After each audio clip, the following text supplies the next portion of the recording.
Assalamualaikum warahmatullahi wabarakatuh.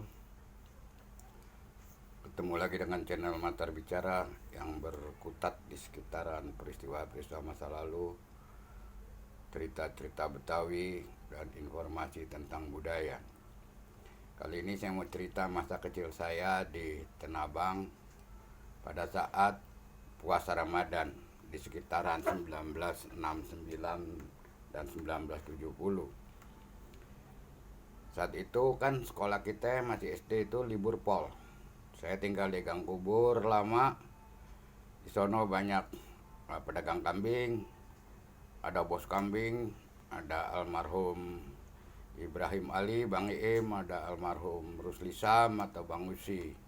Di bawah ada Pak Badian orang Solo. Kemudian ada pedagang kambing potong dan daging, ada juga pedagang kambing yang satuan yang disebut pesisiran. Saya cerita pada zaman dulu itu, biasanya kalau kita lemes puasa paling sehari 3 hari deh udah kuat lagi. Nah, hari-hari udah kuat, habis subuh kita nonton tuh istilahnya asmara subuh, orang jalan-jalan dari masjid sepanjang itu. Nah, dulu ada jalan karet yang sekarang Kiai Mas Mansur, itu jalan satu, 2 arah, jalannya cuma satu.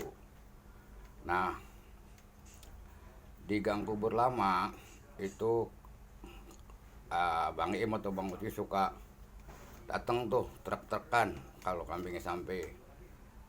Biasanya saya habis sholat zuhur di Langgar Al-Muhajirin, pas sampai kita bantuin dalam artian kerja, pisah-pisahin, iket-iketin, kemudian kita bawa.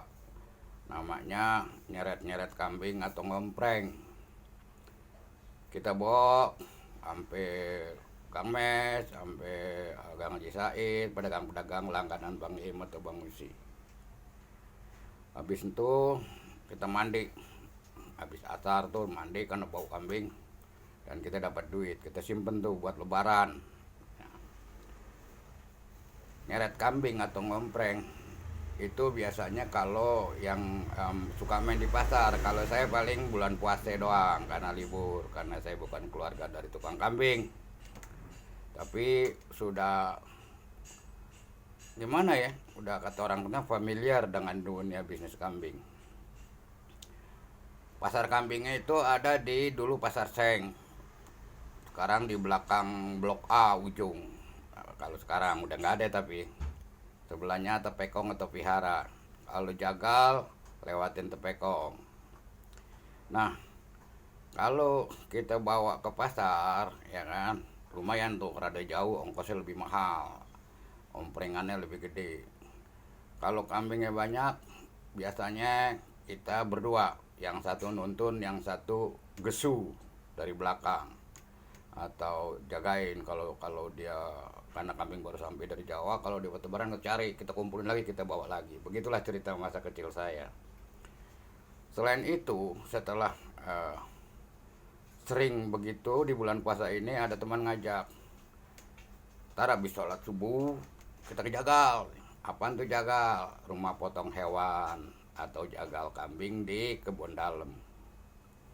Kita bawain orang yang motong di jagal buat dagang di pasar. Kita bawa tuh dari Gang Batuan, Bon Pala, dari Gang Kubur kita bawa. Sampai sono teman saya bilang, lu belajar aja dah. Ya, belajar apa? Motong, gue nggak berani. Kan gue nggak boleh dong, gue ngeri gitu. Enggak, lu cuci perut duluan dulu deh, yang gampang, cuci perut. Di jagal itu ada kobakan, ada bak yang khusus cuci perut.